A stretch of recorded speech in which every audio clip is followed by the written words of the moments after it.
Evening, everyone. It never struck me before that chant, we could just chant it all the time, all day, as residents, internally. It's like not just Dharma talks, it's like the Dharma, everything, vast and subtle, it's always here. We now have a chance, Do you ever think about that? I was like, I'm just gonna start. That would be a good earworm. So we just finished Rohatsu sesshin, which was truly phenomenal. I love that word because it literally means anything. It's phenomena. It was a phenomenal sesshin. And I feel so fortunate to have gotten to sit next to my brother Kozan and sat with Roshi and Dainin and Senseis Kodo and all of the residents here. Who here was in sesshin, either with us or online or somewhere else? And how was it? I'm kind of curious if you could say one word. Doesn't have to be the right word, just a word that might characterize sesshin a little bit for you. What would you say? Quiet. Quiet? Quiet. Powerful. Powerful. What else? Ordinary. Ordinary. Just like any other sesshin? Or is it, maybe you meant something else. Dave? Profound. Profound. Easy. Easy. You, Chris, online in the cloud. Very, very real. Real. That's another good word. That's real. It's just... And thank you. Thank you all. Simon, what do you say? It was hard. Yeah. Thank you. I agree with everything. I think it was easy and hard and profound and quiet and beautiful. Did anybody say? What do you say? Moo. It was moo. For me, it wasn't really what I expected. I suppose no sesshin is really quite what you expect, but there was maybe less kind of external distraction, less striving in a way. For me, I kind of gave as Kozan said, the best Dharma talk I ever gave. It was 4 minutes long. So thank you for that. You can check it out. It's on our podcast for 4 minutes. Didn't you guys think it was great? And I was just really we got to the end of it and I was just like, wow, what happened? And I was curious, we had this wonderful council where everyone shares a little bit and you kind of just get a little sense. But now, several days later, I would just love to talk to everyone and like, how was it? Now that you've sat with it a little while, how's it going? And of course, we can't do that right now. I'd love to see everyone over time, but I wonder when it comes to practice, when it comes to why we're here, when it comes to our motivation, like what it did for people. And especially because we're reviewing this wonderful book, Zen Mind, Beginner's Mind, in preparation for our Zazen Kai weekend this weekend, where we'll dive in just a little bit into this practice and Shunryu Suzuki Roshi's teachings about it. And so I was reviewing it, and that was speaking to me, and sesshin was speaking to me, and there are a couple things I want to share from that. But the thing that you really get, and I think this happens a lot when you meet true Zen teachings, is you're just like, it just flips things for you, right? It's like you maybe were seeing things one way, and it flips it for you, but not in like, wow, that's completely that doesn't make sense. It's just like, oh, that's the opposite of what I thought, and it totally makes sense, right? That's Zen, maybe. And one of the things is why we practice. We have this, at least I could say, I came to practice with the striving, gaining idea. So Suzuki Roshi uses this term, gaining idea. We want to get something from practice. And so that's natural, of course. It's part of our kind of a world and why we do anything, really. It's kind of a natural part of being a sentient being. We're grasping after what is pleasurable, pushing away what is painful. And so zazen and practicing zazen, of course, is that for all of us at some point. We want something from it. And then you hear a teaching about no gaining idea. Just sit with all of your effort and all of your intention, as if putting a fire out upon your head, as we say, but without wanting anything. And that seems like a contradiction.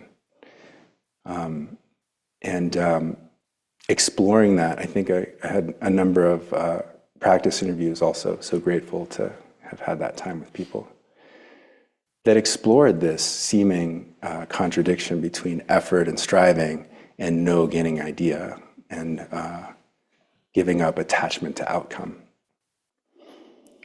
And so Suzuki Roshi, in the chapter called The Marrow of Zen, presents this, oh my goodness. I am getting older, I can't read this. So, 8 I don't know what I was thinking. Yeah. Anyone have glasses? All right, I'm just going to do this. There are 4 kinds of horses. So he quotes the Samyuktagama Sutra, volume 33. 4 kinds of horses. Excellent ones, good ones, poor ones, and bad ones. Have you heard this before? And just to briefly summarize, the best horse will follow its rider's intention with just the mere shadow, or is it before even the shadow of the whip appears, right? So he just knows, the horse just knows where the rider wants to go. The second level of horse does what the rider wants right before the whip touches him. So, the rider can maybe like swing it around and the horse will do what it wants. The third kind of not so great horse, you got to hit the horse to make it do what you want, right? And the horse is our mind, by the way. So we're not harming any animals, just so you know. And the fourth horse only obeys when the pain reaches the marrow of the bones. And I was like, I think I have a fifth, even worse horse that just doesn't do what you want no matter what you do. It's just like, ah. And so you think, well, that's tough. Our minds don't do what they want.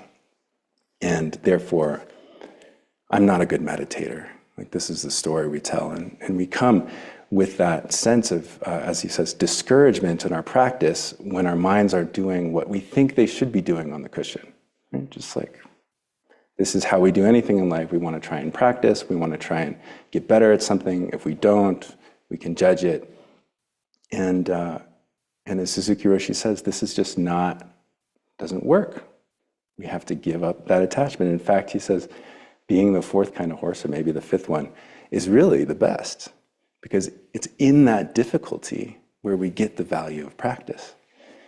And I wonder if you've ever imagined, what would it be like just you sit down and you just incline your mind toward the present moment, your breathing, and nothing distracts you whatsoever, and there's no pain in your body, and you're just sitting there for 25 minutes, and then the bell rings, and then you get up. And that was the whole sesshin. And nothing happened you didn't think about anything, maybe you had some good practice interviews, but that was it. What do you think? Is that what we want? No? Are you sure? Because it seems like that's what we're trying to do. And so it's a little tricky. It's like when you put it that way, okay, yeah, that doesn't seem like much happened. I mean, maybe it would be like blissful and you'd be kind of resting in the fourth Nirodha Samapatti, or whatever those things are. But maybe it's actually in that grind, in the things that arise. I mean, whether it's the knee pain, it's the stuff that's coming up, the problem-solving mind, and then you notice that you're problem-solving and you're trying to let go. And so there's this way that we just let go and release and let go and release over and over again, that is not just a calm mind, and yet that is our practice, right?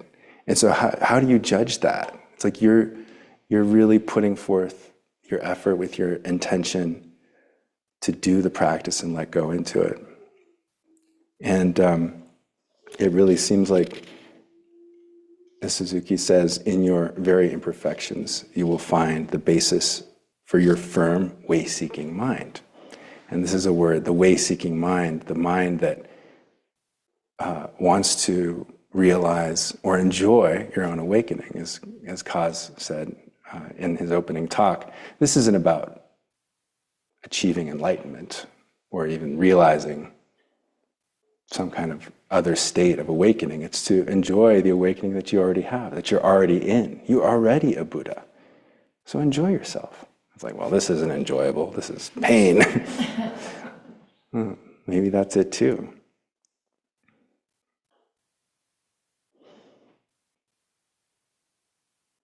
Am I out of time already?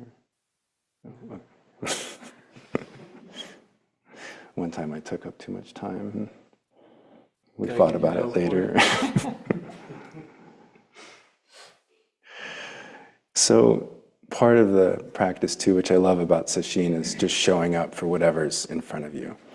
And we have this schedule, which is like pretty determined. You know, there's not a lot of time to do other things, especially if you're a server. Servers in the room, thank you all so much for not having any freedom. What a gift for all of us. In the times I was a server, I remember thinking like, gosh, like you have so much time when you're not a server. And now I wasn't a server. I'm like, there's no time for anything. And so for me, as Kozan was saying at the beginning in his talk during the sesshin, there's this difference when you're doing practice interviews and you're preparing talks. And as the director, I had administrative work I would have to do sometimes. And that is also just what's in front of you. And so I really tried to treat those things too as like, okay, and I'm going to do this, and I'm going to put that down and go sit. And so on the last day, I got a message at 7:30 on Sunday. So this is the night we're going to sit into the night, that someone had dropped their wedding ring down the drain. And it was 15 minutes before they said it. Like, I got this. I'm going to go take care of this. It's just, you just open the P-trap in the bottom of the sink and you get it, right? Reinstall it. So I get to the room and I'm looking at the P-trap, and it's not a P-trap. It's a special kind of long cylinder. Anybody that's stayed in the bamboo rooms, these beautiful under-sink non-P-traps that you can't take off. So I'm trying to like take it off and it's not moving, and I'm kind of wiggling it. And I don't know how it works. So I'm kind of like, I don't want to break it, and it's, time's wasting. And so I had this moment where I'm like, okay, well, I think we have to go to the SID, and you should go to the SID, and then I have to decide what to do. It's on Sunday, there's no plumber. The person's going to leave the next morning, maybe we mail it in the mail, but it's their wedding ring, So I'm like, okay, what should I do? Am I avoiding zazen, or do I really think this is the right thing? Okay, I should do it, right? I mean, nobody actually wondered if I was going to do that. But so I went back to my office and I tried to look up the fixture, and it's a very kind of like nice, fancy thing that I couldn't find online. And finally, I found something that looked like it. And I was trying to figure out, well, where's the P-trap? I thought you could just unscrew the bottom. Like there were other ones like it. They're called bottle traps instead of P-traps because they just extend down, and they have a little screw on the bottom. So I go back and I look at the thing. There's no screw on the bottom. It's completely solid. So I thought, okay, maybe I have to actually take the whole thing apart. So I'm unscrewing so I go to the garage and I get some big tools, and I'm kind of like, well, I'm still wearing my robes, not my okesa, but I'm still wearing the kuromo. got all the tools, and I'm going to do this. And I'm feeling pretty, I'm not frustrated. I'm not kind of like in a state. I'm like, oh yeah, this is good. I'll go back to zazen soon. And so I'm getting the thing, and I get everything just taken apart, and it's just not coming. And I'm starting to get frustrated. And I'm just like, what is the deal here? It's like my mind, I just can't, it's just like not working, right? And so I'm looking at it, and I'm exploring it, and I'm examining it. And it just really seems like it should just pull off, right? But it's stuck. So, okay, sometimes you got to put forth a little effort. And so I grab the thing, and I'm just going, do, and then, so it finally comes off, and I slam my hand into the trash can, and I got a little blood blister, and the sink water pours all over my robe. And I'm just sitting there, and it's kind of pooled in this beautiful way in the cup of my robe. And I'm like, oh, I better pour that out. Kind of got some like stuff that, sink drain stuff. It's like, but it didn't smell, fortunately. So I kind of like wash it off, but there was a little clink. I got the thing, the clink, clink I saw inside, turn it over. Of course, nothing comes out. I'm like, it's stuck in the sides. And then it comes out. So I get the ring. So then there's a mess. And so I'm cleaning up the mess and putting it all back together. And I'm just feeling so happy that when they come back in, their wedding ring is going to be there on the counter. And then I go back to the zendo and kind of like wipe my robe off. It's kind of wet. And go in. It's kinhin at that time, so it's just perfect. Just kinhin's just ending. And I go in and I sit down. And then I sit down, and I'm like sitting on this wet robe. So I kind of pull it out from under me and sort of drape it over the edge of the cushion. Anshin and Kozan, did you notice this? And you're just like, where was he and what was he doing? And then I had like just the best sit till 10 o'clock, and it was just sweet. And I just thought, non-resistance to what's happening, to the problems, I don't have like a big conclusion to this, but just showing up to what's in front of us. And not all of us have the opportunity to be distracted by plumbing issues, but we have the issues in our minds that are constantly arising, and the issues in our knees. And that's what we're facing, and that, I think, is what Suzuki Roshi in this. He says, when you are sitting in the middle of your own problem, which is more real to you? Which is more real to you? Your problem or you yourself? The awareness that you are here right now is the ultimate fact. This is the point you will realize by zazen practice. In continuous practice, under a succession of agreeable and disagreeable situations, you will realize the marrow of Zen and acquire its true strength. So the strength of zazen, is not so that you can sit there with a mind that's blank, right? And it's like, we know that, and yet somehow we end up striving for that the whole time. Like we're trying to stop our mind. But that's not it. It's how we show up to the problems that arise in our life, the so-called problems, the challenges, the opportunities that we can, we use to grow, and that we find each other in.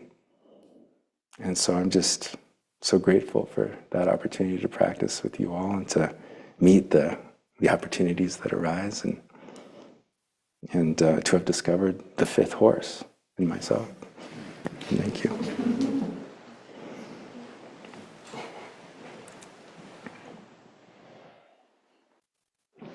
Can you all hear me okay?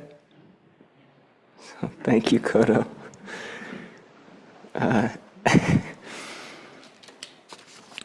I don't know about this fifth horse. Don't you want to eventually change? No.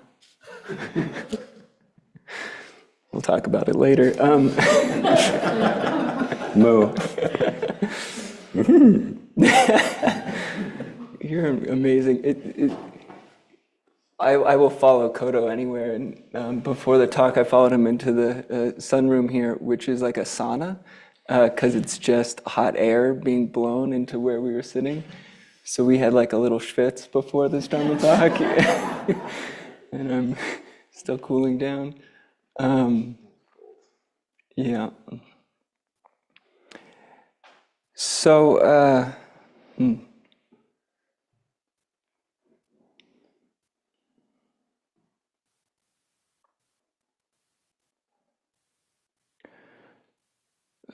So I'm going to say the same things in a slightly different order and with different words. It's basically the same talk. Uh, we're stewarding a retreat this weekend on Zen Mind Beginner's Mind. It's a great retreat. We just read kind of the opening chapters of Zen Mind Beginner's Mind, and we sit zazen, and we don't do anything fancy. It's very just simple practice. And a lot of people come in who a week of sitting would be too much, but a day maybe that'll be interesting, which may be some of you actually here who want to sit a day with us. And if you do, come join us. And we stick to the early chapters, which are really about the nuts and bolts of practice. So tonight's an opportunity for the latter chapters, which are kind of about view and the philosophy of Zen, which Kodo read from. And I'm going to do something a little odd. This is the first time in our history that we've given a talk together, and I have fewer pages than you do. I know, shocking. But I have more books, so I'm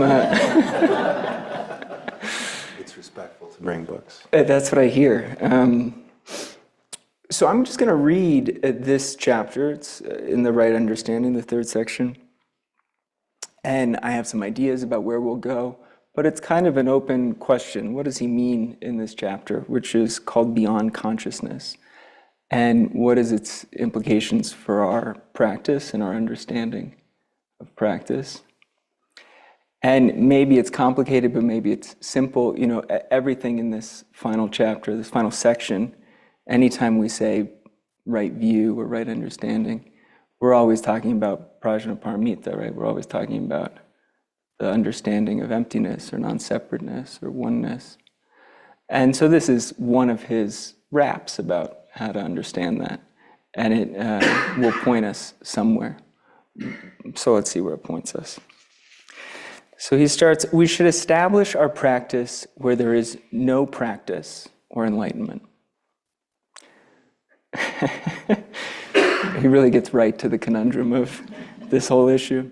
We should establish our practice where there is no practice and no enlightenment. As long as we practice zazen in the area where there is practice and enlightenment, there is no chance to make perfect peace for ourselves. In other words, we must firmly believe in our true nature. Our true nature is beyond our conscious experience. So, this is kind of the thesis of the whole thing. And beyond consciousness may be a useful term. Before consciousness sometimes, or before discursive thought is sometimes what we say. Before we break up the world into this and that, right and wrong, good and bad, the kind of structure, dualistic structure of language. What's there is the question of this chapter. And if our language and our kind of understanding is made of dualism, how do we know anything's there? How do we relate to it? Why do we believe it? And how do we have confidence in this thing? Where does that come from? So these seem to be the questions he's raising. He says, it is only in our conscious experience that we find practice and enlightenment, or good and bad. But whether or not we have experience of our true nature, what exists there beyond consciousness actually exists. And it is there that we establish the foundation of our practice. This is pretty radical and kind of requires the type of faith or trust that we don't often associate with Zen or Buddhism, which is this kind of leap beyond our thinking mind, beyond the thing we can know, and this relationship to this leap. So he goes on, even to have a good thing in your mind is not so good. Buddha sometimes said, you should be like this, or you ought to do that. But to have what he says in your mind is not so good. It is a kind of burden for you, and you will not actually feel so good if you have this in your mind. In fact, to harbor some ill will may be even better than to have some idea in your mind of what is good or what you ought to do.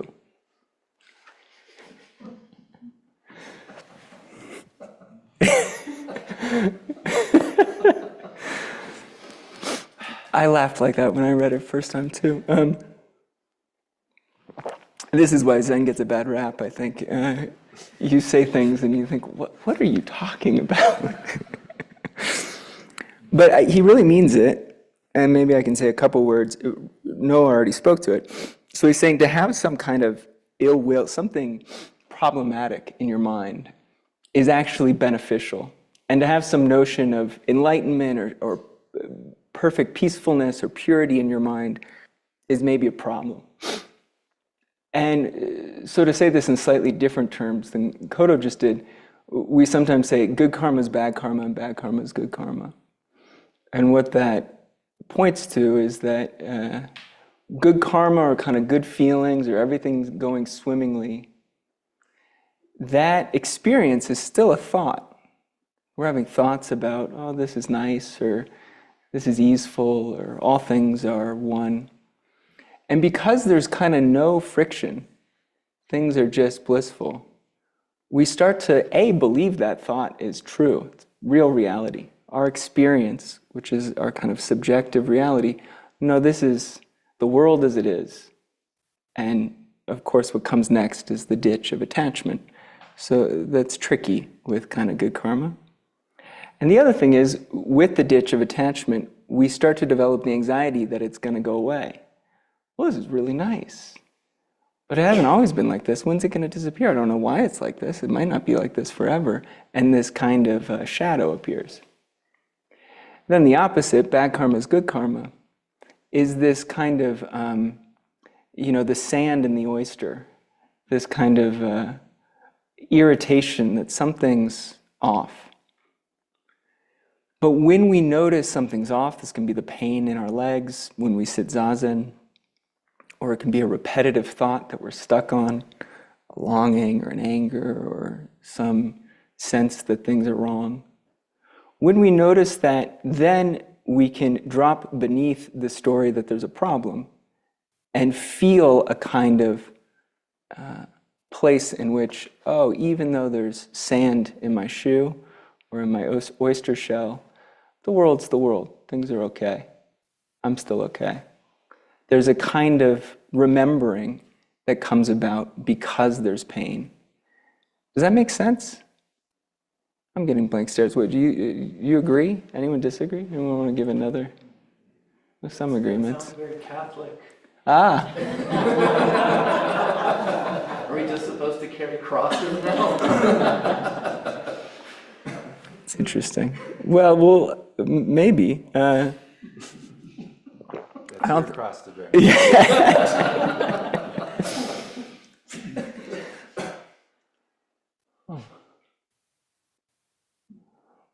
I'm going to read a koan in a sec that may shift it, but the first noble truth is that things are unsatisfactory or there's suffering.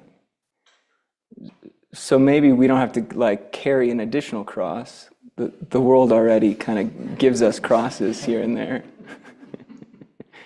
It just seems to be the nature of things. But maybe not. You get to decide. So he goes on, whether or not you make yourself, he's talking about having some sort of problem, and he's like, having a problem is useful, and he says, it's actually true. And then he says, actually, good and bad is not the point. Whether or not you make yourself peaceful is the point. And whether or not you stick to it. Whether or not you make yourself peaceful is the point. What do you think he means by peaceful? That resonates with you. What do you think that invitation is? Serenity is not absence from the storm, it's peaceful in it. Yeah, Serenity is not absence from the storm, it's peacefulness in the midst of the storm. Yeah, I love that image. Have you been in the Zendo when it rains? Well, you've been, I'm sure, in any place when it rains. Particularly houses with a tin roof, if we've ever had that experience. The feeling of being calm amidst a storm, where you can hear the thunder of the world, and you can feel the peacefulness amidst it, is a pretty incredible sensation. And I think I agree. I think that's what he's saying, not to be absent. For me, it was the beauty of the water held in my robe. I know, I got that when you told the story. For me, it was being still as I smelled your robe through multiple sets. So he goes on, when you have something in your consciousness, you don't have perfect composure. The best way towards perfect composure is to forget everything. This is a theme in this collection. When your mind is calm and it is wide and clear enough to see and feel things as they are without any effort. The best way to find perfect composure is not to retain any idea of things, whatever they might be, to forget all about them and not to leave any trace or shadow of thinking. Now this is kind of hard to do, so he says, but if you try to stop your mind or try to go beyond your conscious activity, that will only be another burden for you. Right? If you attach to what I just said and try and force it into being, that's going to be a kind of problem. I have to stop my mind in practice, but I cannot. My practice is not so good. This is a quote. This is kind of us talking to ourselves. This kind of idea is also the wrong way of practice. Do not try and stop your mind, but leave everything as it is. Then things will not stay in your mind so long. Things will come and go as they please. Then eventually your clear, empty mind will last fairly long. So to have a firm conviction in the original emptiness of your mind is the most important thing in your practice. To have a firm conviction in the original emptiness of your mind is the most important thing in your practice. Not to have an empty mind, not to clear your mind of all disturbance. To have firm conviction of this original nature, that within the storm is this peacefulness, always. So how do we do that? And what does it look like? Well, it's time for an interlude, because that's a lot of reading. And the story I want to share is a koan, which is the 11th case from the Mumonkan. And I've always been looking for a reason to read this case, because it's so beautiful and frustrating. So here's the case. Anyone know the two hermits?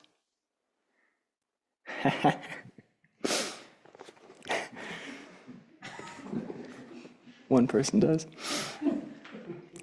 So this is features Joshu or Zhaozhou, who's also featured in a number of other cases, including the first case, Mu.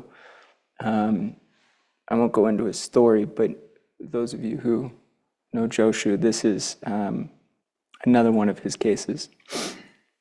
Joshu went to a hermit's hut and asked, "Is anyone in? Is anyone in?" The hermit thrust up his fist. Joshu said, "The water is too shallow for a ship to anchor here." Thereupon he left. Again he went to a hermit's hut and asked, "Is anyone in? Is anyone in?" This hermit too thrust up his fist. Joshu said, "Freely you give, and freely you take away. Freely you kill, freely you give life. He made a profound bow, and he left.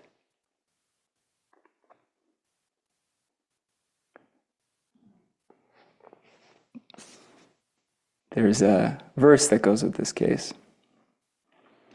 His eye is a shooting star, his activity like lightning, a sword that kills man, a sword that gives man life. Anyone have any idea what's going on here? Well, so they both did the same thing. What's this fist? What's going on? We know it from other cases, but what's it feel like? It's a tiny room. These huts, these hermit huts, we know them from poems. It's like, this. He walks in, he's right here. Is anyone here?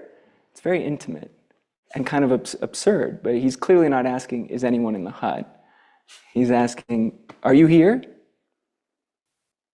And the hermit puts up a fist. Maybe not worth adding anything to that. We have a sense of what that might mean. But then he kind of approves of one of the hermits, and he disapproves of the other. Too shallow, nothing here. The other hermit, you can give life and take it away. Profound bow to the master. Were they different levels of understanding? No. So what game is he playing?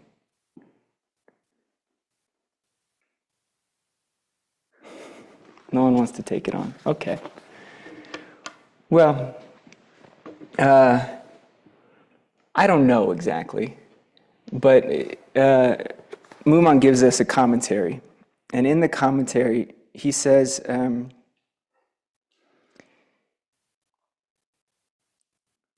if you can say that there is a distinction of superiority and inferiority between the two hermits, you have not yet gained the eye of realization. Neither have you gained the eye of realization if you say there's no distinction. But rest assured that Joshu glanced at both of them before he departed. So there's a lot to say about this case and not so much time.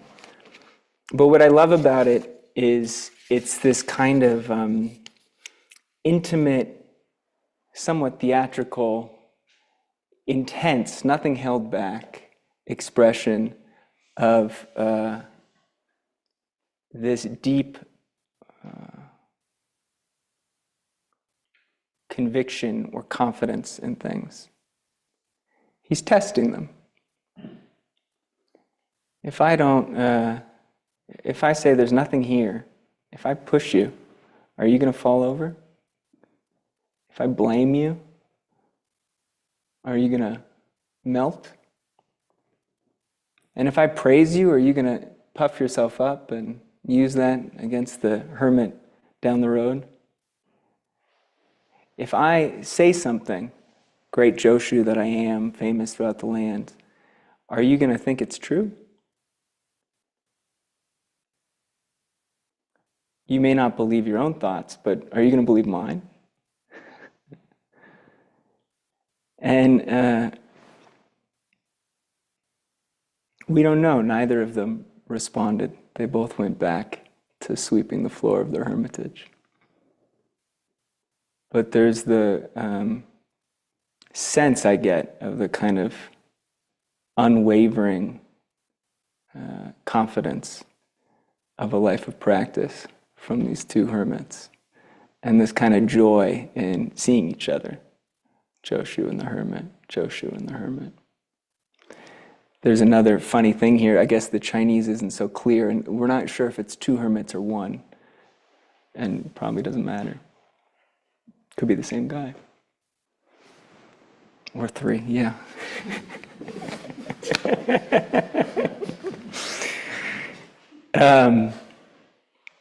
Aiken says in his commentary on it, that this is like a bamboo grove, clattering when the wind comes up, silent when the wind dies down.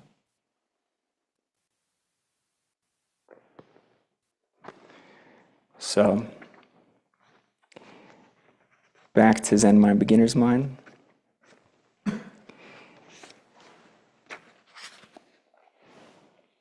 Dogen Zenji said, you should establish your practice in your delusion.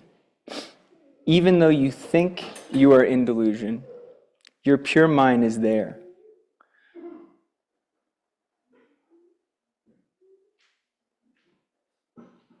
To realize pure mind in your delusion is practice. If you have pure mind, essential mind, in your delusion, the delusion will vanish. It cannot stay when you say, this is a delusion. It will be very much ashamed. It will run away. So,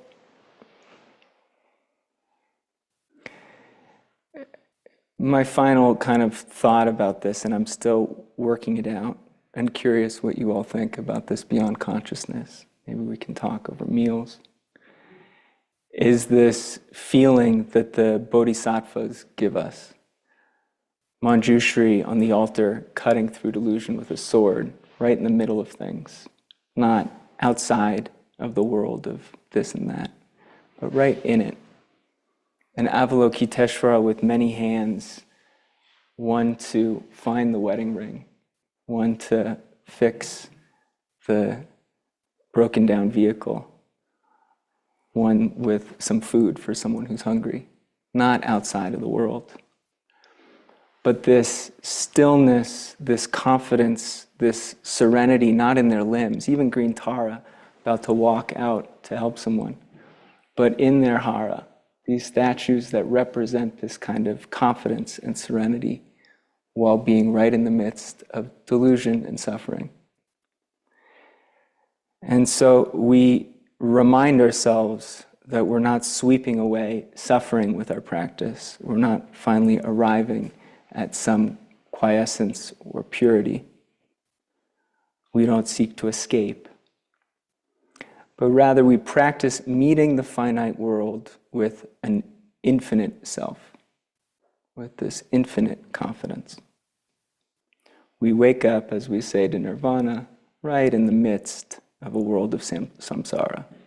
Every time, all the time, every moment. So Genzan turned me on to Dogen's poems, and I'll read one of his that speaks to this to end. He says, in the heart of the night, the moonlight framing a small boat adrift, tossed not by the waves, nor swayed by the breeze. In the heart of the night, the moonlight framing a small boat, tossed not by the waves, nor swayed by the breeze. Wonderful to practice with all of you. Wonderful to be up here with you, Kodo. Thank you all for your kind attention.